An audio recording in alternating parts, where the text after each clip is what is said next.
We'll now start our Q&A session. I would just like to thank all of the presenters, all of the faculty panel for their excellent presentations. We really had a tour here from all of the needs in the COVID response. The limelight has been on first responders maybe, but clinical engineers are absolutely, they're an invaluable assets. And all of the presenters to please turn on your cameras and be ready with your microphones so you can engage with the question and answer sections. Thanks. And we had the pleasure of seeing how important all levels of response are, from central coordination to local or even micro responses. Everyone's important in this fight against COVID. So maybe Dr. Sloan, some comments about what we've heard and seen today? It's just an impressive tour de force of our colleagues around the world finding solutions with limited resources, and it is always humbling and very encouraging to see the progress, the enthusiasm, the incredible work that is being done.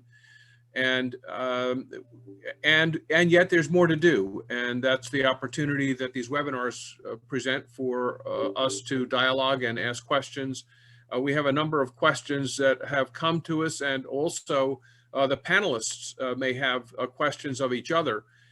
Perhaps we can take a moment and ask the panelists if you have specific questions you would like to address to each other. Before we open to the remainder of the questions, we have a long list to work from.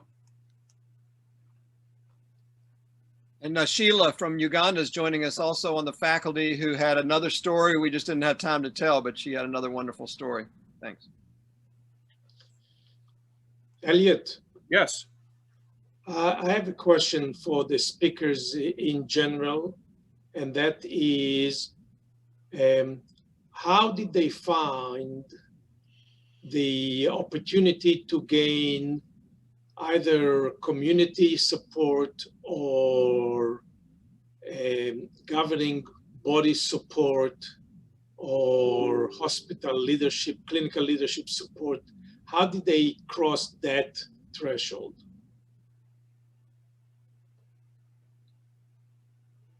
Anyone? If I may. Yes, please. That is a very good question, because even we had a challenging time explaining the role of a biomedical engineer and the support we can provide. So in the beginning of COVID, we had a lot of supporting congratulations, because we were helping save lives in critical cases for COVID. So this was something that they had, a lot of people had never seen, and it helped, I think, open doors and ears to many people, including among the government. Okay. Thank you. Thank you. Other responses?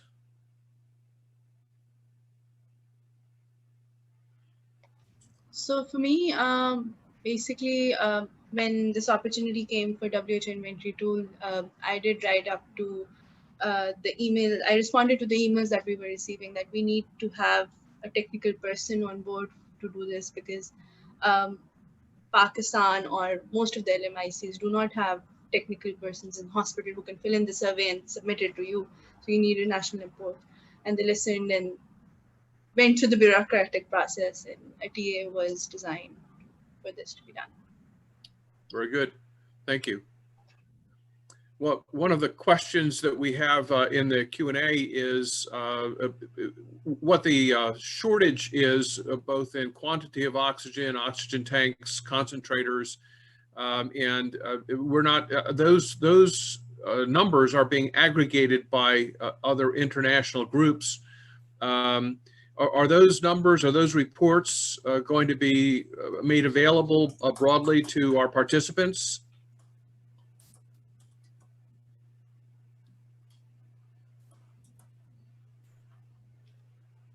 because I don't know the distribution, but and I don't know the origin of the question, but I think there's a common interest in trying to draw from a global supply chain.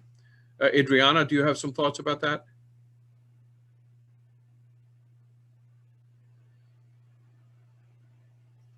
Perhaps not. Tom, you're muted. I don't know. I was going to say that any resource that came up yesterday, any reference from any of the presenters or anywhere we can get them, if somebody sends them to us centrally, we will make them available through our website, along with the recordings and the presentations, all the references we can get. So we'd like to. And another question, there were several questions related to use of splitters for oxygen among 2 or more patients. And of course, that relates to different types of splitters and different places, whether it's high pressure, low pressure, high flow, low flow, and also with ventilators. Does anyone want to speak to that? Elliot, I think I'll just say something that has been interesting for us. I think splitters have been used predominantly for pediatrics. So there's one concentrator connected to at least 5 kids on the ward. But one of the things that we have realized now is because we need higher flow oxygen. So instead of using the splitter as a splitter, we're now using it to combine flows so that we get higher flows from the oxygen concentrator. So that's one thing that I would mention with regards to like the COVID pandemic. Okay. And of course, you also very interesting solution.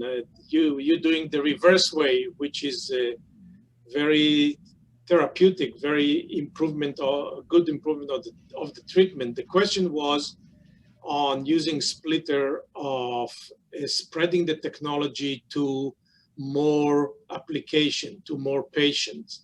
And that is a significant issue of patient safety and what's called unintended outcome, unless it is monitored.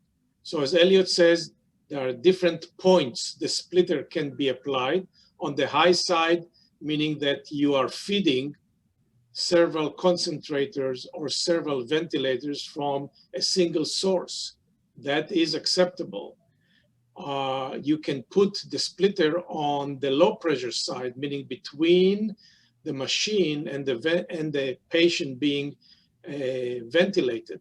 That is splitting one concentrator or one ventilator between 2 or more patients. That's significantly an unsafe condition. And unless you have an emergency and able to monitor that patient continuously, the ventilator of patient being intubated can get out of tolerances with one patient, not realizing that the other patient is going to be subjected to the same changes. Therefore, it's an unsafe condition.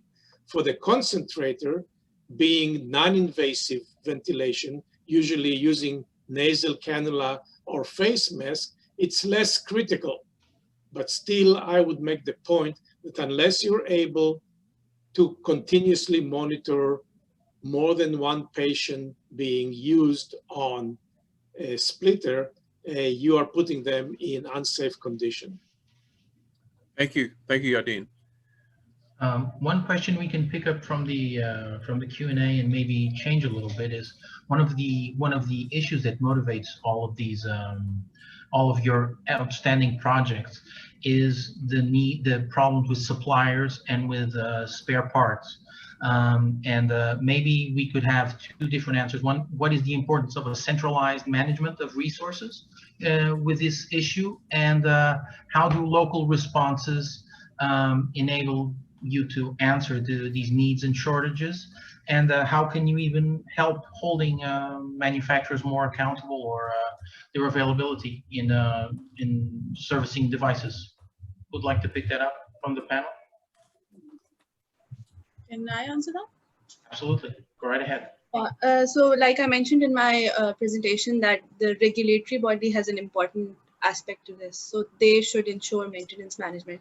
When they are when manufacturer or service companies registering in the country for a particular product, they should ensure that they provide all the spare parts, they're legally authorized, they have the engineers to carry out the maintenance in all the areas of that country. And obviously on a hospital level, this is managed, and this should be part of the contract that they have to provide spare parts and ensure spare parts for the next so and so years. Thank you very much, Tazeen. Cesar, Permission to you. Sorry. Cesar, excellent question. And I think Elliot mentioned that in the webinar yesterday as well. There is a need and there is no solution at present. Spare parts are essential component to sustain functioning technology around the world. Tom and myself try to resource spare parts for countries outside the US, and we ran into significant issues of customs and market monopoly by industrial agencies. So what we're working on now with the Global Clinical Engineering Alliance is on a portal that will be available to anybody around the world, segment by regional location, and would accommodate the identification and resource of spare parts and replacement parts, and will provide as well support for schematics, manuals, and identify their location. Elliot suggested yesterday that we need to find a solution. I believe this would be a great step in the right direction. Open it free to anybody on this planet, and the responses will be queried by context, and you can see if your question has been answered before and what was the answer. So we're looking for funding to complete that, but we have started on implementing it on Global Clinical Engineering Alliance. Thank you very much, Yadin. And Cesar, the GCEA, the Global Clinical Engineering Alliance, is a partner organization to the Clinical Engineering Division, and we're very close. They have some ability to do research in ways that we can't, like we did for WHO together earlier this year. Back to you. Cesar, perhaps we can let others answer, give their perspectives also on this important topic. I was going to let permission. May I come in as well? Yes, please. Can you hear me? Yes. In terms of spare parts, which is a big problem here too, in many countries, especially in Gambia too. One of the suggestions that keep coming that I would like to point out is the at the point of purchase for concentrators. That's where maintenance begins. That's what we believe, that maintenance begins at the point of purchase. And most governments, biometrics in most governments, they are not aware of this. They are not yet really involved. And part of the solutions would be concentrators that are supplied during the COVID are being supplied either by UNICEF or other people. This will be able to provide those information to the manufacturers, access to those technicians, where they purchase concentrators, how can they get backup support from those manufacturers, where they will be able to get spare parts from them. Because when I get involved in purchase of any concentrator or any instrument, part of the conditions for buying is to be sure that that manufacturer is able to provide support throughout the life cycle of the instrument. If not, then we have the flexibility to choose another manufacturer who can be able to provide this support. I think that's a unique important suggestion that I would like to make. Yeah, again from Malawi. I think the issue of spare parts it's really a concern. Looking at, we have now different types of oxygen concentrator in terms of the model, and it's really a challenge to come up with even advising the hospital to come up with a supplier for all the type of oxygen concentrator. So somehow I think with the WHO we also need to come up with how we can standardize the spare parts for oxygen concentrator, since the demand is so huge. And looking at the PSR plants are not everywhere, but we are relying so much on oxygen concentrators, and we need spare parts for oxygen concentrators. Like a very good example, I present on the next 360. So they always come up with the spare parts for all the equipment for neonatal, even for example, oxygen concentrators. There is always a backup spare parts for all the equipment. So I think it's high time we also come up with we focus on spare parts for the oxygen concentrators. Thank you.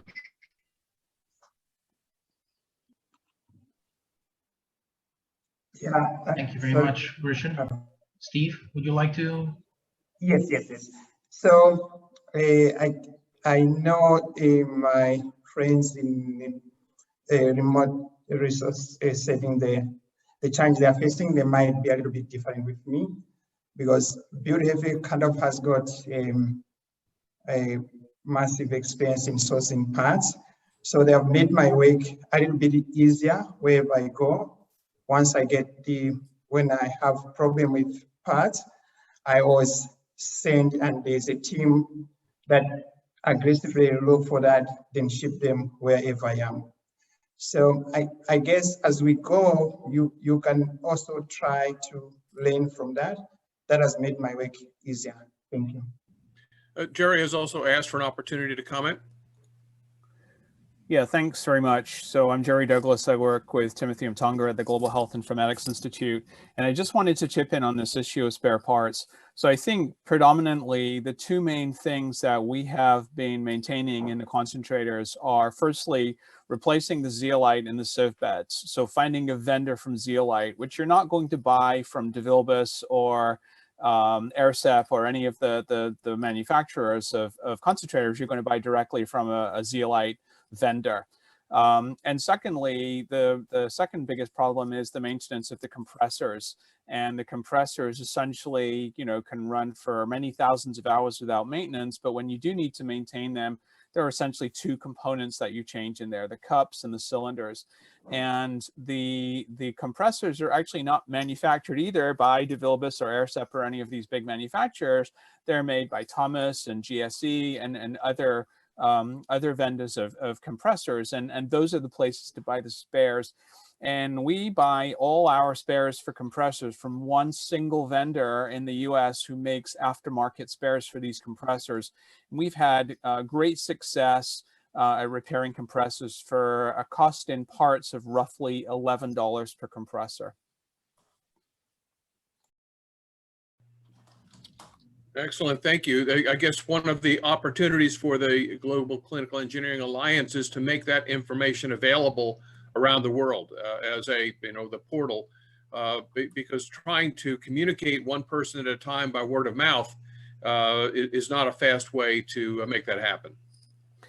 And I think we hoped initially that Open02 would be a portal for those kind of things, and as much as possible, with the limited resources that we have, we're trying to put information up there about what's available, classifying compressors, classifying circuit logic control boards and things like that.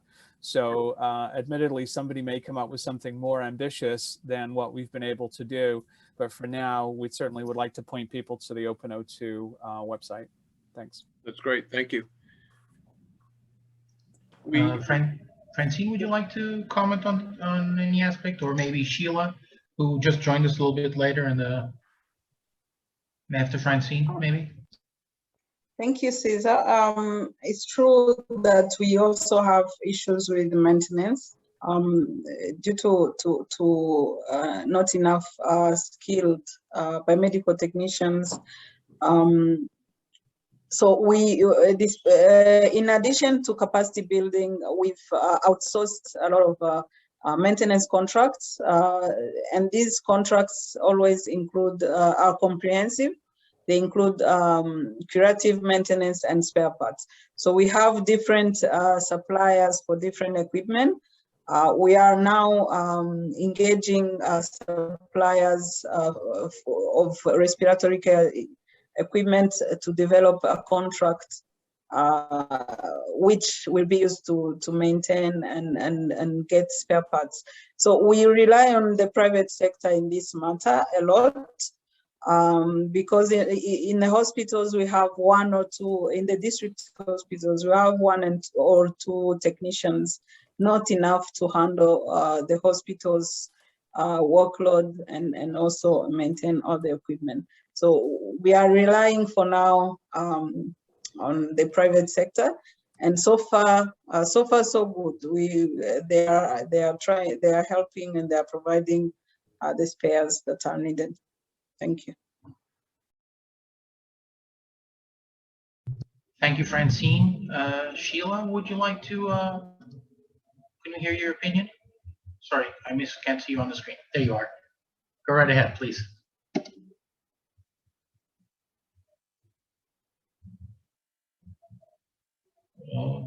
Sheillah, is your connection dropping out? Sheillah, Okay, you might be on mute. I don't know. Her image is frozen. Anyone else while we wait for Sheillah, and then our time is almost up, and then we'll start to wrap up.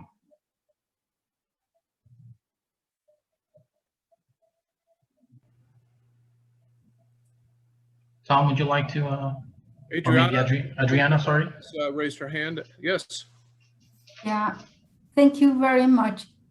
I just wanted to take a few seconds to thank the Global Clinical Engineering Alliance, Every Breath Counts, and everybody that's here, and all the panelists today and yesterday that have been really extraordinary. I think they give a big lesson to people that say, you can do it. So Francine, Tassin, everybody in their settings, having the limited resources, you've done so much. So you're really an example that many can follow. So we want to communicate the lessons learned by you so that then others can learn that, yes, you can do it. And we are a community to help each other. And so this is really what Yadin always says, and Tom, and so that together we can make it. Yes, together we can make it. So we need to be together in this. And you know, I'm sitting in WHO. I've been here for 12 years and I won't give up. So we need to keep on working. We need to keep on saying to our big advisors, donors, NGOs, ministries of health, that we have a role to play and we are unique. And so this pandemic, it's very bad, but it gives us the opportunity to show who we are and what we can do in benefit of patients, which, you know, it is my super goal. No? So let's keep on working together on it. And yeah, all these ideas about the maintenance, about the getting the suppliers, let's get the manufacturers to work for us. We really need to ask them to be able to deliver what we need. It is not fair that they don't give spare parts. It is not fair that they don't give service manuals, extended warranties. So I think all together we can demand for it and make sure that it happens.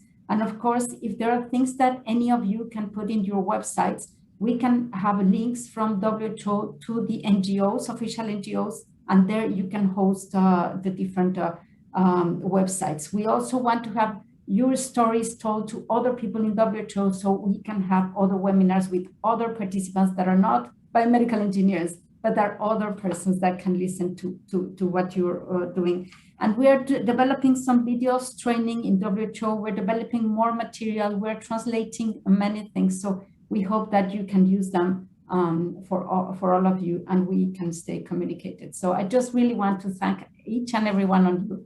And don't give up. We need to keep on working together for every patient in the world, especially the ones with COVID. Thank you. Thank you, Adriana, and for your enduring leadership and brilliant illumination of our skills and needs and commitment around the globe. It means so much and continues to be so important. I saw Sheillah's microphone come on and off. Perhaps if she's still, Sheillah, would you like to say a couple of comments before we wind up?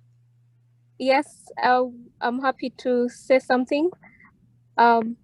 Sorry, my network keeps going on and off if I put on my video, but hope you can all hear me. Yes. I just wanted to highlight one of the important things as clinical engineers is the clinical training with some of the staff we work with in hospitals. With COVID, most of these oxygen equipment, oxygen devices are completely new to many of the health workers we work with. And it's key in the longevity of the equipment. So the more we train them, the more they're comfortable delivering oxygen, the more confident they are, and the better our equipment lasts. So on top of, planning for the maintenance as engineers, especially low resource, since it's a new field here, we've been left out many times of the procurement processes that happen when procuring equipment. But I think COVID has given us an opportunity to at least highlight some of these things that need to be in place when governments, when ministries are buying equipment, planning for maintenance, planning for spare parts, service contracts for big PSA plants. I think that's the summary I would like to give. Thank you. This has been very informative. That's excellent, Sheillah. Thank you for those very powerful words. And I'd like for myself in winding this down to acknowledge the incredible leadership that women have in our clinical engineering community, have had for years and continue to have. We're very fortunate to have the leadership, voices, insight, and participants of both the men and women in this field. Not every field is so fortunate. Cesar, would you like to close our session? Thank you, Dr. Sloan. First of all, I'd like to thank everyone for their excellent participations. This has been as Dr. Sloan said, a tour de force where we've seen a little bit of everything. Thank you for this great Q&A session, which expanded our session even further. The thanks go out also as well to the Clinical Engineering Division, to WHO, and to all of the NGOs that have participated in our sessions both yesterday and today. And I think I'll pass it on to Tom Judd for the final words of this session.